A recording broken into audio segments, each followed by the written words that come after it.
अस्सलाम वालेकुम स्टूडेंट। बच्चों, आज ये मैं अपना बीकॉम पार्ट 1 और सेकेंड ईयर का ही समझ लिया। आप भी सेकेंड ईयर भी के बच्चे भी इससे इस्तेफ़ादा हासिल कर सकते हैं। बीकॉम पार्ट 1 के भी बच्चे इससे फ़ायदा हासिल कर सकते हैं। डेप्रिसिएशन का मेरा टॉपिक है आज, उसका मैं आपको इंट्रोडक्शन करा रहा हूँ। ठीक है, व्हाट इज़ द डेप्रिसिएशन, उसका मैं आपको तारुफ करा रहा हूँ। उसके कुछ फार्मूले, उसके कुछ मेथड के तरीक़े, वो मैं सब आपको क्लियर कर दूँगा। तो इंशाल्लाह इसके बाद कुछ सवाल तो आपको कराऊँगा इंशाल्लाह। ठीक है, आप तवज्जो के साथ इसको वीडियो को शुरू से लेकर आखिर तक देखिएगा, और अगर आपको पसंद आए तो उसको लाइक करना मत भूलें। अपने साथियों को शेयर करें, सब साथियों को बताएं, और दीगर ये अगर किसी बच्चे ने सब्सक्राइब नहीं किया तो सब्सक्राइब कर ले। ठीक है, स्टार्ट करते हैं। डेप्रिसिएशन बेटा, मैंने कुछ यहाँ पॉइंट लिख दिए, इसके मुताबिक आपको सारी चीज़ें बताता चला जाऊँगा मैं आपको। पहला नंबर आया depreciation. What is the depreciation? Depreciation क्या होता है? आप लोगों ने छोटी क्लासों में यानी 11वीं 12वीं क्लासों में पढ़ चुके हैं। जो 11वीं में थे वो 12वीं में आ चुके हैं, जो 12वीं से वो बीकॉम में आ चुके हैं ना, तो तकरीबन आपने पीछे क्लास में पढ़ रखा है 12वीं क्लास में, और अभी बीकॉम पार्ट 1 में आप पढ़ रहे हैं, तो आपने देखा होगा डेप्रिसिएशन क्या होता है। हालांकि इसकी डेफिनेशन तो फर्स्ट ईयर में बता दी जाती है। फर्स्ट ईयर में आपने अकाउंटिंग ली थी तो आपको इसकी डेफिनेशन बता दी गई थी। डेफिनेशन क्या होता है? डेफिनेशन कहते हैं बेटा, किसी चीज़ में, और कौन सी चीज़ होनी चाहिए, वो नॉन करंट एसिड होनी चाहिए। नॉन करंट एसिड की कीमत में जो कमी आती चली जाती है उसको कहते हैं डेप्रिसिएशन। ठीक है, नॉन करंट एसिड से पहले मैं आपको कुछ एक दो बातें बता दूं कि एसिड जो होती हैं वो दो हिस्सों में डिवाइड हो जाएंगी आपके आगे जाके। ठीक है, एसिड जो है आपके दो हिस्सों में डिवाइड हो जाएंगी। एक कहलाती है करंट एसिड्स, और दूसरी कहलाती है नॉन करंट एसिड। क्या कहलाती है? Non current acid.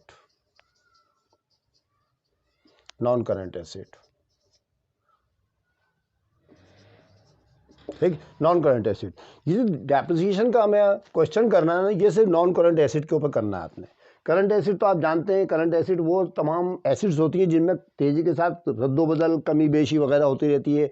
उसमें कौन कौन सी चीज़ें शामिल है वो मैं मालूमात के लिए बता दूं। कैश हो गया, उसके अंदर अकाउंट रिसीवेबल हो गया, मर्चेंडाइज इन्वेंट्री हो गई, ठीक है, ऑफिस सप्लाईज हो गई, ये तमाम चीज़ें करंट एसिड कहलाती है। आपको पता है थोड़ा बहुत इसके बारे में। नॉन करंट एसिड में वो तमाम की तमाम एसिड शामिल होती हैं जो फिक्स्ड होती हैं। ठीक है, फिक्स्ड होती हैं, और इनके ऊपर लगता है डेप्रिसिएशन। अच्छा बेटा, एक बात और बता दूं कि नॉन करंट एसिड भी मज़ीद दो किस्म की होती हैं। ये भी दो किस्म की होती हैं। एक कहलाती है टेंजिबल एसिड,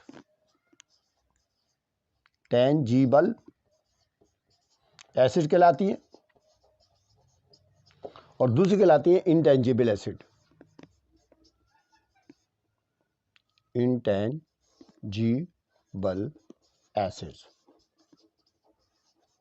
ठीक है, एक टेंजिबल एसिड वो एसिड होती हैं जो जिनको आप छू सकते हैं, जिनको आप टच कर सकते हैं, जिनको आप देख सकते हैं, तो ये कहलाती है टेंजिबल एसिड। और इनटेंजिबल एसिड या नॉन टेंजिबल एसिड आप कह सकते हैं, ये वो होती हैं जिनको आप छू नहीं सकते, सिर्फ महसूस कर सकते हैं, और ये जो है नज़र नहीं आती हैं। ठीक है, तो हमारा जो है ये जो डेप्रिसिएशन है, इसका ताल्लुक जो बन जाएगा टेंजिबल एसिड के साथ बनेगा जाकर। ठीक है, टेंजिबल एसिड जो देखी जा सकें, जो छू जा सकें, तो उनको कहते हैं, उनकी जो कीमत में कमी आ जाएगी उसको टेंजिबल एसिड्स में जो कमी आएगी, कीमत में कमी आएगी, उसको कहते हैं डेप्रिसिएशन। अब टेंजिबल एसिड्स के अंदर कौन कौन सी चीज़ें शामिल होती हैं वो भी आपको पता है थोड़ी बहुत, मैं आपको फिर बता देता हूँ। मसलन सबसे पहले आप देख लें फर्नीचर, फिर आ गया मशीन, फिर आ गया बिल्डिंग।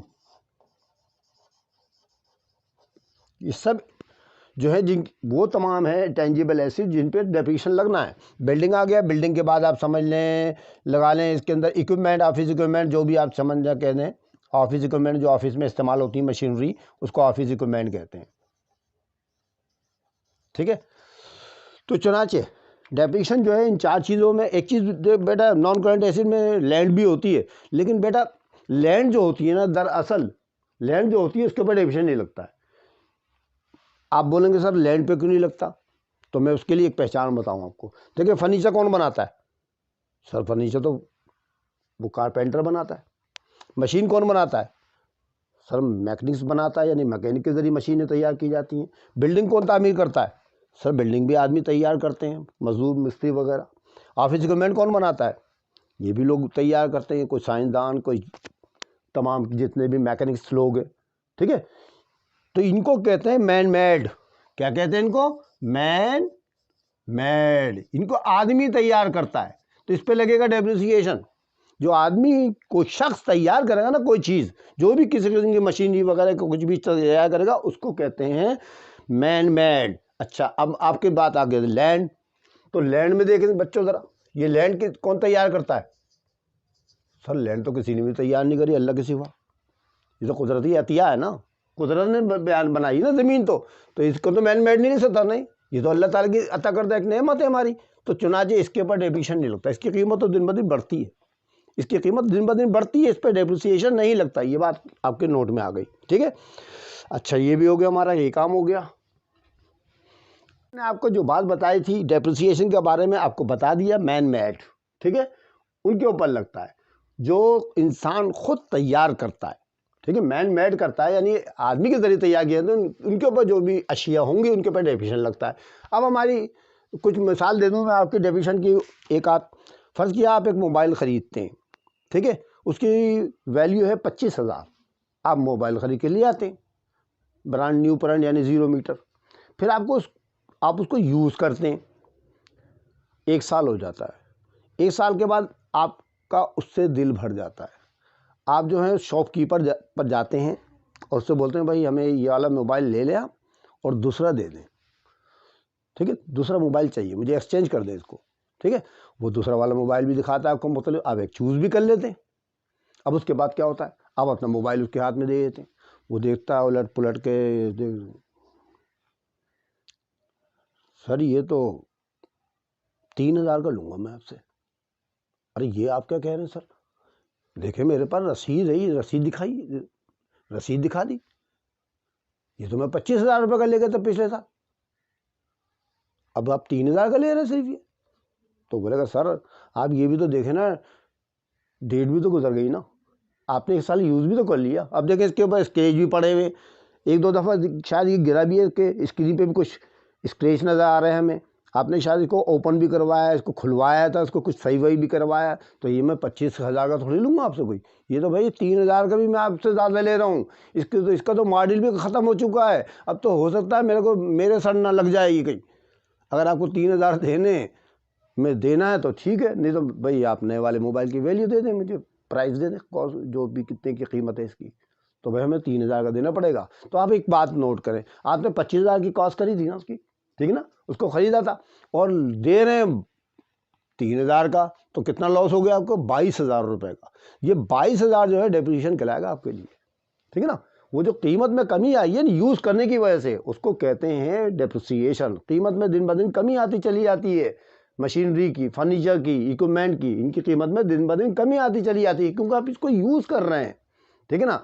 फर्ज करें आपका स्कूल है, आप वहाँ पर डेस्क ख़रीदते हैं, ठीक है, कारपेंटर से डेस्क ख़रीद लेते हैं। एक डेस्क जो है 2,000 रुपये की फ़र्ज़ किया, ठीक है, 2,000 रुपये की डेस्क है, आप उसको अपने स्कूल की क्लासों में लगा देते हैं। अब बच्चे आते हैं, उसको यूज़ करते हैं, बैठते हैं, कुछ भी करते हैं, साल गुजर जाता है, 2 साल गुजर जाते हैं, वो डेस्कों का बेड़ा गर्क हो जाता है, वो तो हिलने लगती हैं, ठीक है, बिल्कुल नाकारा सी हो जाती हैं। अब आप वो डेस्कें जो हैं उसको कबाड़ में फेंकेंगे, ठीक है, कबाड़ में फेंकेंगे ना। अब ज़ाहिर लकड़ी तो कोई आपसे ख़रीदेगा नहीं वहाँ पर, बेकार, उसमें कोई मशीन तो है नहीं कोई, तो इस वजह से वो फुली डेप्रिसिएटेड हो गई। आपने 2 साल यूज़ कर ली, बस ख़त्म, उसकी ज़िंदगी लाइफ ख़त्म हो गई है, ठीक है ना। तो चुनाचे इसका तरीक़ेकार ये होता है कि मशीनरी की कीमत में दिन ब दिन कमी इसलिए आती है कि उसको यूज़ किया जाता है, ठीक है, उसका यूज़ किया जाता है, यूज़ करने से उसकी कीमत में दिन ब दिन कमी आती चली जाती है, ठीक है, चाहे वो मशीन हो, चाहे वो फर्नीचर हो, चाहे वो इक्विपमेंट हो, ठीक है, या चाहे वो बिल्डिंग भी क्यों ना हो,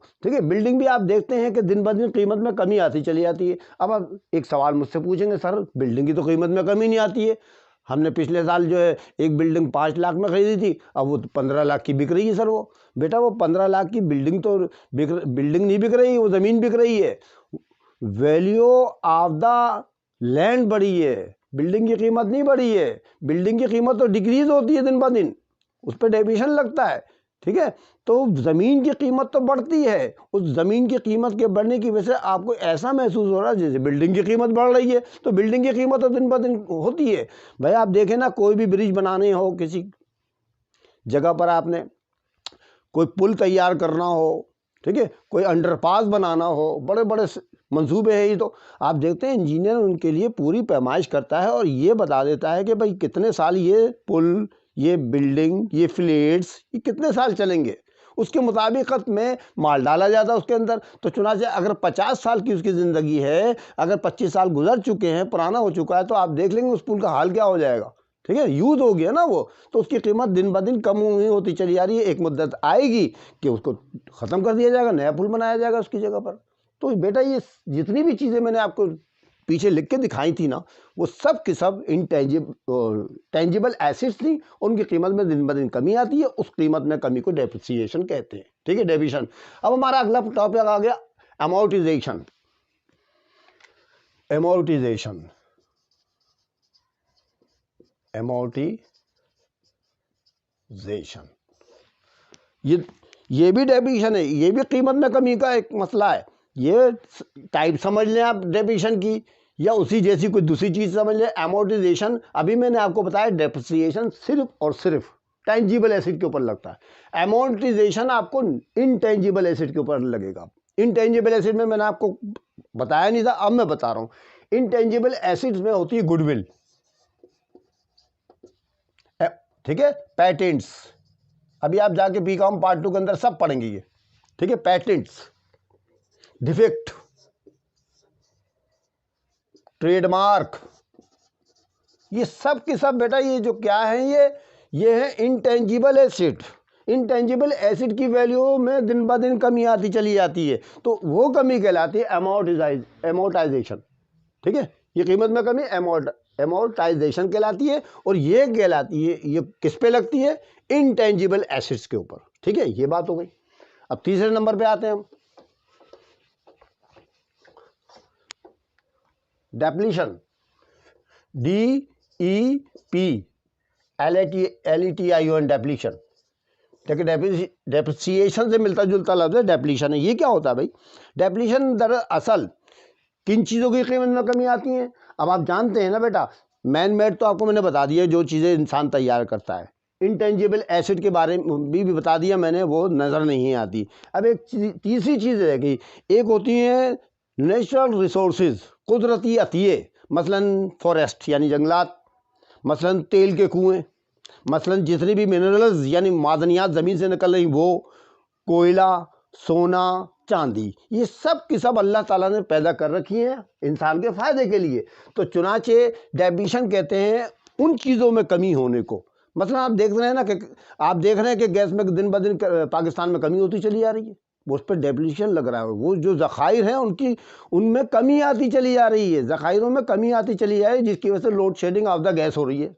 यही हो रहा है ना आजकल। तो चुनाचे डेप्रिसिएशन जो है, कुदरती अतियात में जो कमी आती चली जाती है उसको कहा जाता है डेप्रिसिएशन। ठीक है, मिसाल के तौर पर आप देखते हैं सऊदीया के अंदर है, कुवैत के अंदर है, या मशरिक़ वस्ता के जितने ममालिक हैं उनके अंदर आप देखते हैं वहाँ तेल के कुएँ हैं। अब कोई भी शख्स ये दावा नहीं कर सकता, वहाँ का कोई भी शेख, कि भाई ये ज़िंदगी भर इसमें से तेल निकलता रहेगा।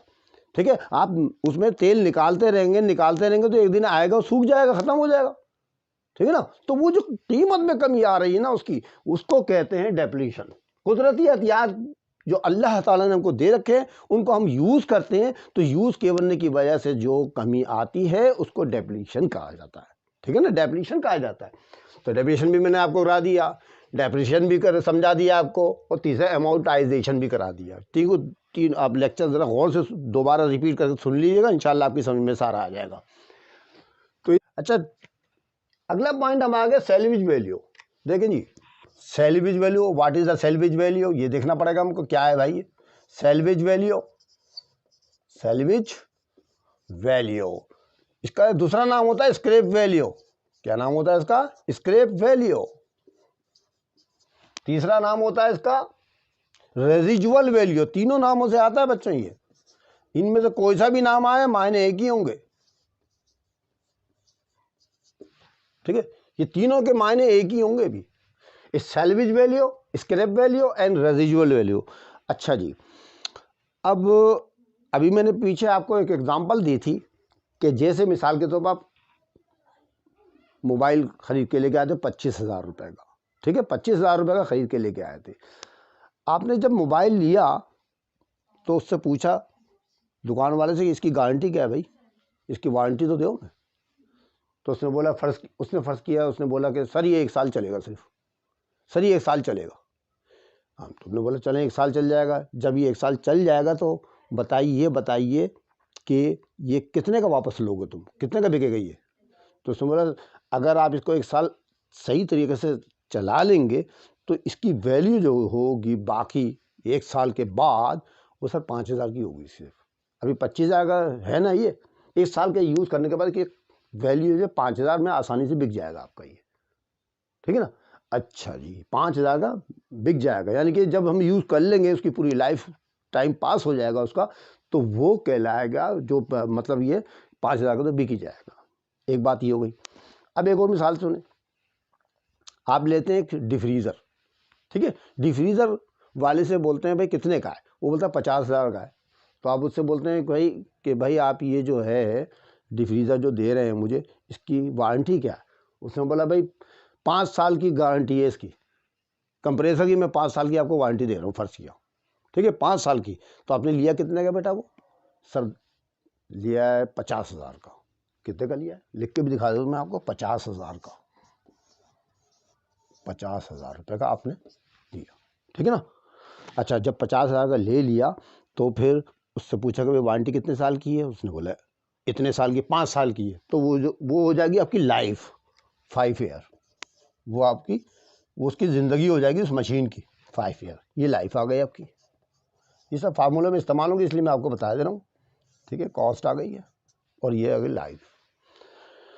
फिर उसके बाद आपने उससे बोला कि जब ये 5 साल इस्तेमाल हो जाएगी तो अंदाज़न बताओ कितने की बिकेगी ये। तो उसने बोला तो 4,000 की बिकेगी, 4,000 की वैल्यू होगी इसकी बस। अच्छा जी, अच्छा भाई 4,000 की है, अब हम उससे बहस तो नहीं करेंगे ना, ठीक है, 4,000 की इसकी वैल्यू रह गई। तो ये जो 4,000 है बेटा, ये जो कबाड़िया दे के जाएगा आपको, कबाड़ हो जाएगी ना, 5 साल की लाइफ पूरी हो गई, उसकी ज़िंदगी ख़त्म, ठीक है ना।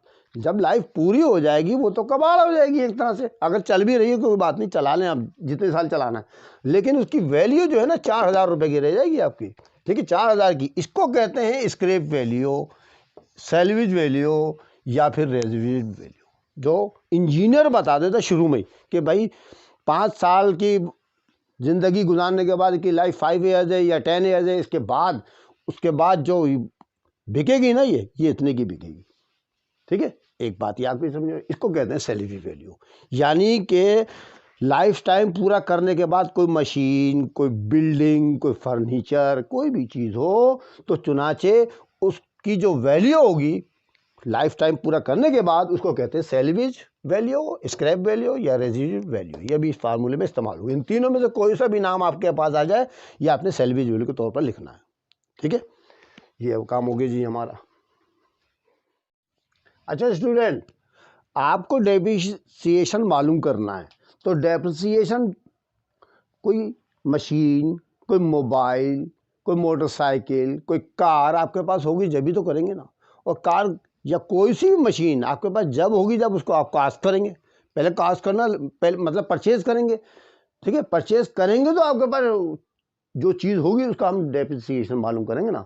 तो पहली बात जो आ जाती है डेप्रिसिएशन के अंदर, ये तो बाद की चीज़ें हैं कि बाद में कीमत में कमी जब होगी जब आपके पास वो चीज़ होगी।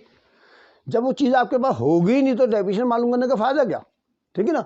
तो किसी भी डेफिनेशन के सवाल के अंदर आपको कोई मशीन दे दी जाएगी, उसकी कॉस्ट भी दी जाएगी। तो पहले सबसे पहला काम होता है हमारा क्या है मालूम करना, कॉस्ट ऑफ मशीन, कि वो हमने मशीन कितने की खरीदी, कि वो मशीन हमने कितने की खरीदी, उसको कहते हैं कॉस्ट ऑफ मशीन। अभी कॉस्ट ऑफ मशीन का मतलब एक मिसाल ले लें, जैसे मिसाल के तौर पर मैं मोटरसाइकिल वाले के पास जाता हूँ, उससे बोलता हूँ कि भाई ये मोटरसाइकिल जो 0 मीटर खड़ी है, CD70 है या कोई सी भी मॉडल की है, तो ये कितने की है।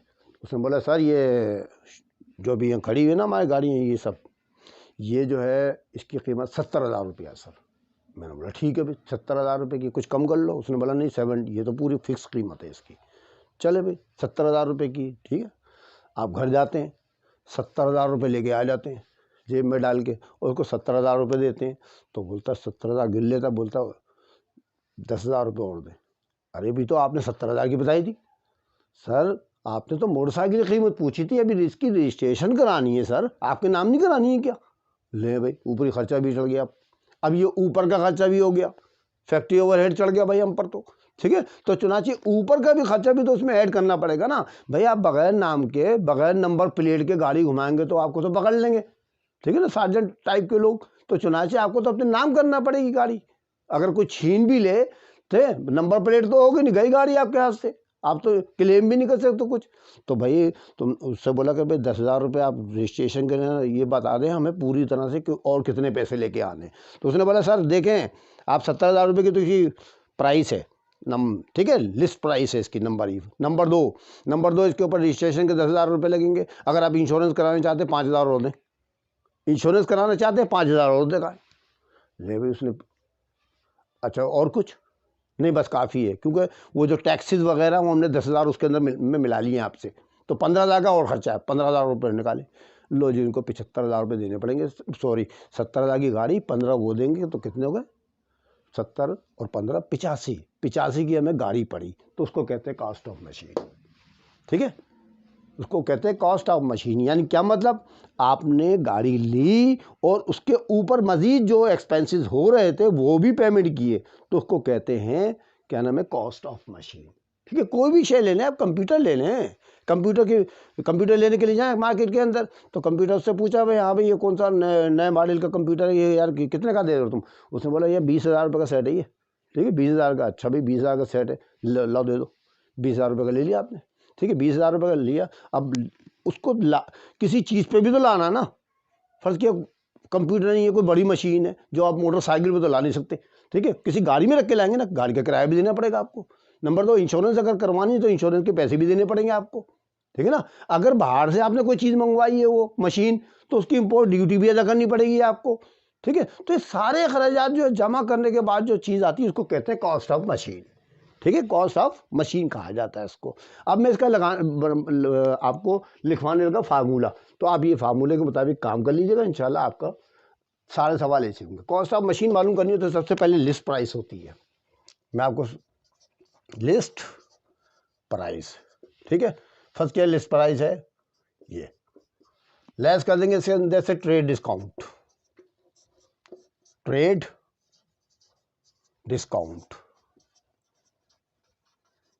ले भी, और ये तो ये परसेंट में, जैसे 10%, 5%, 20%, जो भी हो, ये परसेंट में होती है। आप ये इस रकम का 10% निकालेंगे और यहाँ लिख देंगे, और ये कर देंगे माइनस, ये लीजिए आपके पास एक चीज़ आ गई, ठीक है। अब इसमें से लेस करना पड़ता है कैश डिस्काउंट, अभी मैं आपको सब चीज़ों की वजाहत कर दूंगा। कैश डिस्काउंट, ये भी परसेंट में होता है, 4%, 5%, 2%, 10% वगैरह वगैरह। इस रकम का 5% निकालेंगे आप, और यहाँ लिख के कैलकुलेटर पर यहाँ पर ये माइनस कर देंगे, ठीक है, ये जवाब हमारे पास आ गया। अच्छा जी, यहाँ तक लेस कर दिया हमने। अब इसमें ऐड कर लेंगे सेल टैक्स जो गवर्नमेंट लगाती है, ऐड करना आपने सेल टैक्स, वो भी परसेंट में होता है, 10%, 5%, जो भी आपको रेशियो परसेंट दी जाएगी वो लिखनी पड़ेगी आपको, जैसे 5% है। इस रकम का 5%, ये इस रकम का देखें, जो जवाब आते जाए ना उनके परसेंट निकालने आपने, ये नहीं कि पूरी बार इसी रकम का निकालने आप बेटे, जो जवाब आते जाए उसका, इस जब का जवाब आ गया इसका, ठीक है। तो ये जमा कर लेंगे आप जनाब, ये प्लस का निशान डाल दें और ये आ गया जनाब आपके पास, ठीक है। इसको कहते हैं इनवाइस प्राइस,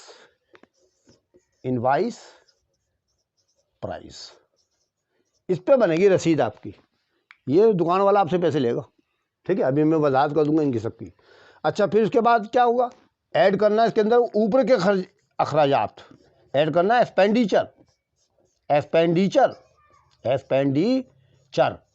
लो भाई, एक्सपेंडिचर में क्या होता है, एक्सपेंडिचर में नंबर 1 होगा ट्रांसपोर्ट,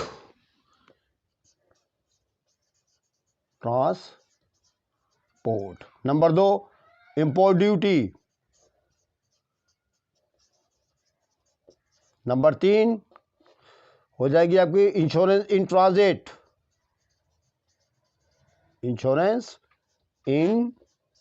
ट्रांजिट, और हो जाएगा इंस्टॉलेशन चार्जेस, और भी बहुत से अखराजात होते हैं, वो मैं आपको चंद एक सवाल कराऊंगा उसमें लिख दूंगा, इंस्टॉलेशन चार्जेस वगैरह वगैरह, या फाउंडेशन चार्जेस होता है, पैकिंग चार्जेस होता है, बहुत होते हैं। ठीक है, जगह की कमी की वजह से मैंने सिर्फ आपको सिर्फ 4 अखराजात लिख दिए। इनको आपने लिखना, इस जगह नहीं लिखना बैठ के, आपने इसके सामने यहाँ पर जब सवाल होगा तो मज़ीद वजाहत की जाएगी इसकी। ये आपने चारों अखराजात यहाँ लिख देने, यहाँ पर इस सेकंड कॉलम के अंदर इसका आंसर निकालना प्लस करके, और जो आंसर आएगा यहाँ लिख देंगे इसके सामने, इसके नीचे ये लीजिए आपका प्लस करना है आपने, ये एक्सपेंडिचर जमा करने, तो ये एक आंसर आपके पास आ गया। इसको कहते हैं कॉस्ट ऑफ मशीन। क्या कहते हैं इसको? कॉस्ट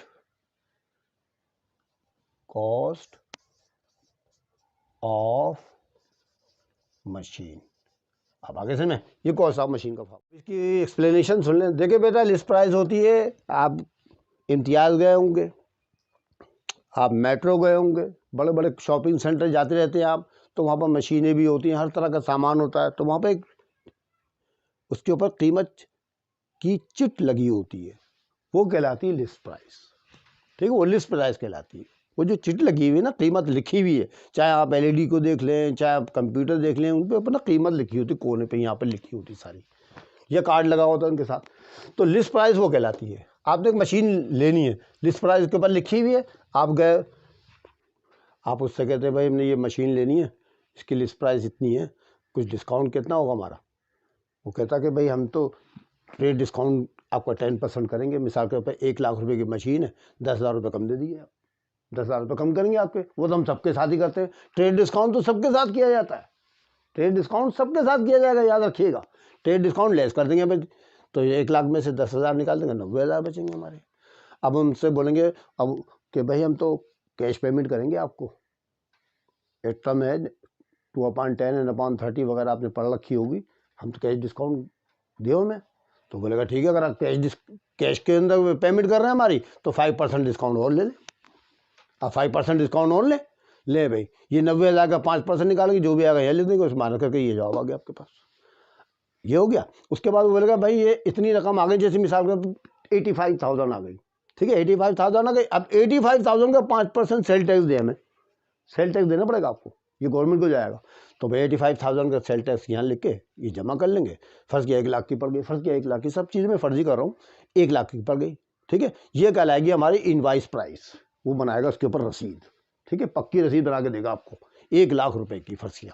ठीक है, अब हम वो जो मशीन है हमारी, जो भी हमने लिया है, वो मशीन लेंगे तो वहाँ पर इंश्योरेंस वाले बैठे होते हैं, उनसे वो इंश्योरेंस वाला हमारे पास आएगा और हमसे बोलेगा भाई कि आपको इंश्योरेंस करानी है। फर्स्ट किया, वो बैठा हुआ है, मैं ये नहीं बोला कि बैठा ही होगा वहाँ पर, ठीक है, वो बैठा हुआ, उसने बोला इंश्योरेंस करानी है। मैंने बोला हाँ करानी तो है, क्या क्या कितनी पेमेंट करनी पड़ेगी? उसने बोला कि भाई ये मशीन की वैल्यू कितनी बताइए? 1 लाख है। भाई 5,000 की होगी इसकी, 5,000 की रसीद बना रहा हूँ मैं आपकी। मैं आपको इंश्योरेंस 3 साल का, 1 साल का, 6 महीने का नहीं दे रहा हूँ, बल्कि इंश्योरेंस इन ट्रांजिट दे रहा हूँ, रास्ते का, यानी आप यहाँ से उठाएं और घर तक ले जाएं, सिर्फ वहाँ का।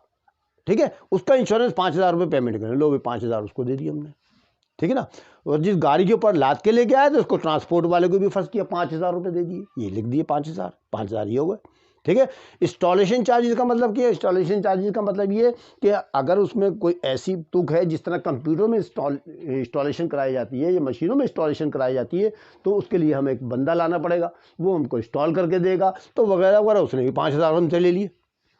ठीक है, और उसके बाद इंश्योरेंस चार्जेस भी समझ में आ गई आपकी, इंस्टॉलेशन चार्जेस भी आ गई। इंपोर्ट ड्यूटी यहाँ पर मैंने इसलिए लिखी है कि अभी हमने कराची से नहीं लिए, बल्कि हमने मंगवाई है ये यूरोप के किसी मुल्क से, या फिर मशरिक़ वस्ता के किसी मुल्क से, यानी दुबई से मंगा ली, या अमेरिका से मंगा ली, या जापान से मंगा ली। तो वो जब आएगी हमारे पाकिस्तान की, ठीक है, एयरपोर्ट पर आ जाए, एयरपोर्ट तो नहीं कह सकते हम बंदरगाह कह सकते हैं, सी पोर्ट पे आएगी, तो उसकी इंपोर्ट ड्यूटी पाकिस्तान वाले ले लेंगे हमसे कि ले भाई 20,000 रुपये निकालें, लो भाई 20,000 रुपये ये भी दे इनको। तो 5, 5, 5, 15 और 20, समझे 15 उसको भी लगा लें, 30,000 रुपये ये लग गए हमारे। 30,000, 1 लाख, ये 1,30,000 रुपये की पड़ी है आपको।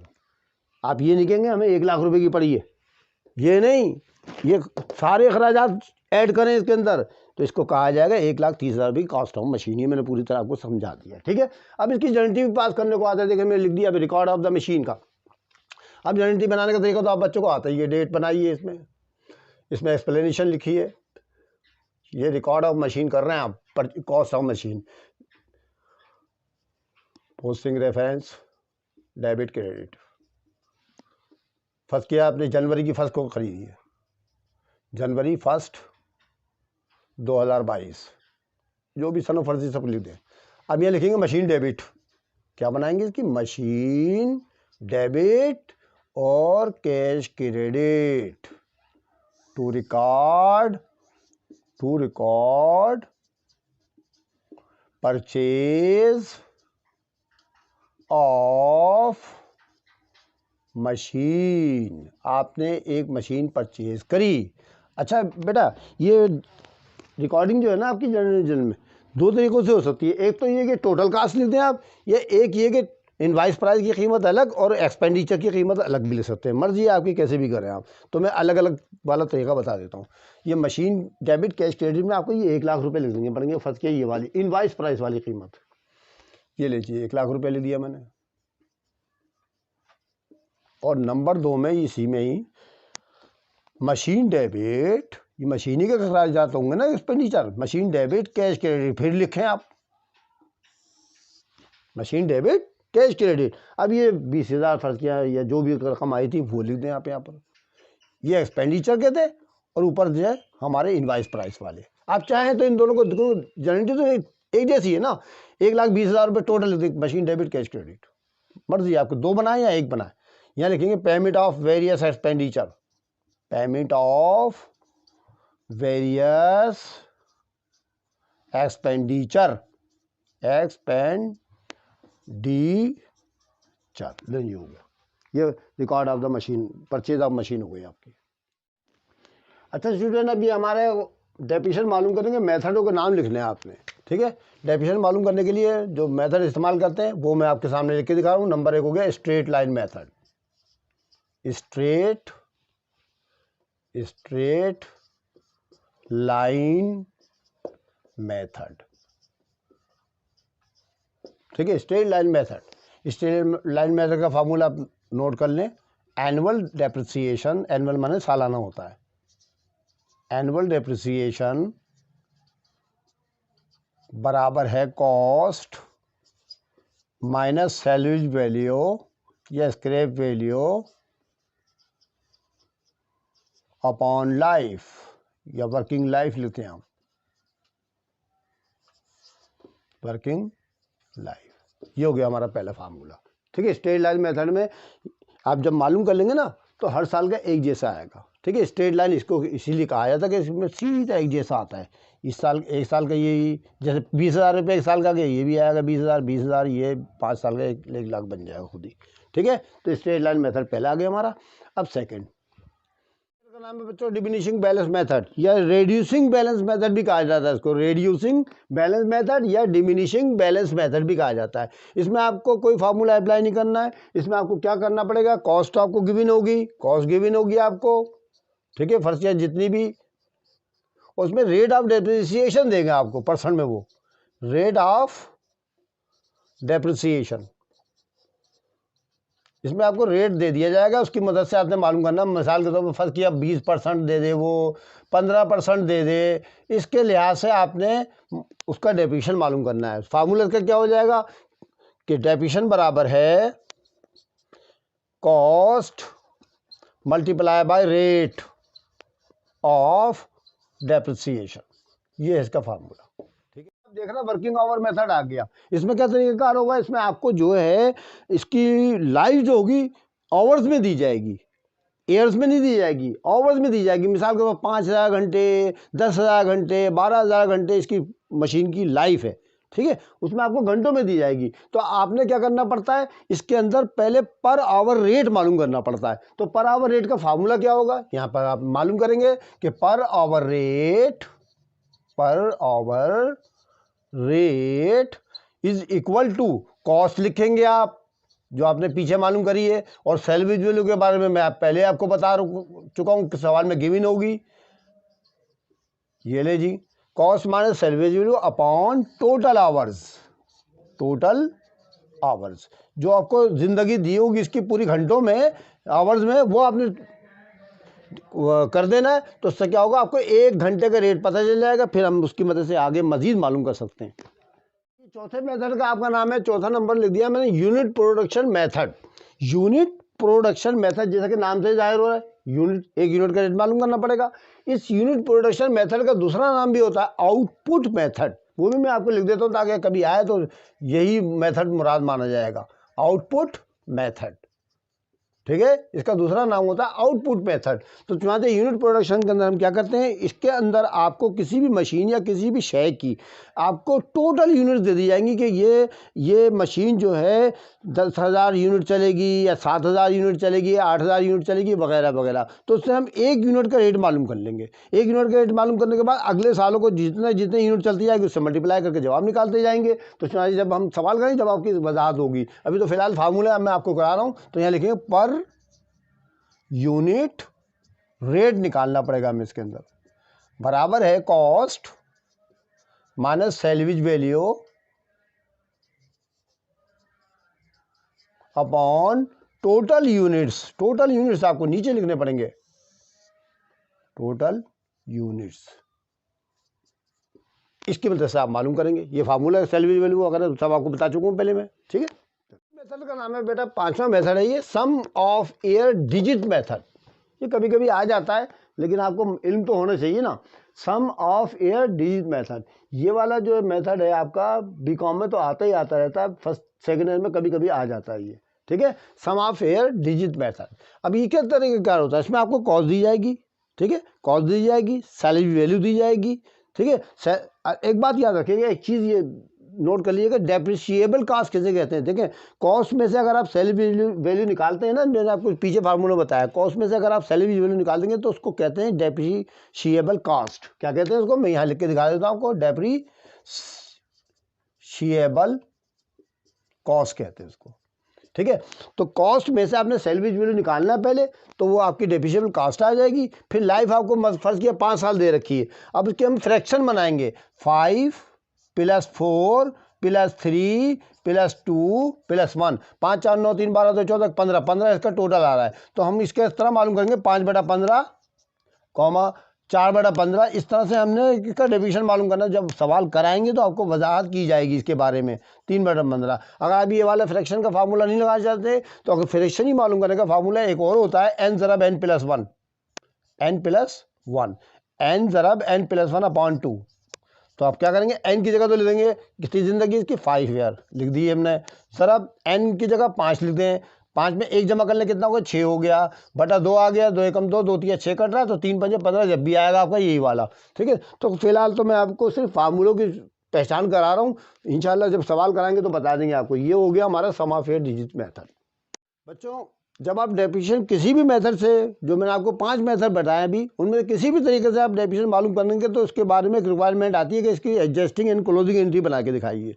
ठीक है, जितने भी साल किया है, 1 साल किया है, 2 साल किया है, जो भी हो, जब हम डेफिनेशन मालूम कर लेंगे तो उसकी हमें एडजस्टमेंट करनी पड़ती है, एडजस्टिंग एंड क्लोजिंग एंट्री हमें बनानी पड़ती है। तो बेटा ये आपको तरीका बता दिया, आपको आती भी होगी कि इसकी एडजस्टिंग एंट्री ये है और क्लोजिंग ये है। यहाँ आप दिसंबर 31 डालेंगे और जो भी सन होगा वो दिसंबर 31 और उसी सन की। ठीक है, तो पहली एंट्री हमारी depreciation expense debit allowance for depreciation credit, तो ये डेबिट क्रेडिट में आप लिख देंगे और यहाँ लिख देंगे टू रिकॉर्ड एनुअली डेप्रिसिएशन, सालाना डेप्रिसिएशन आपने रिकॉर्ड किया।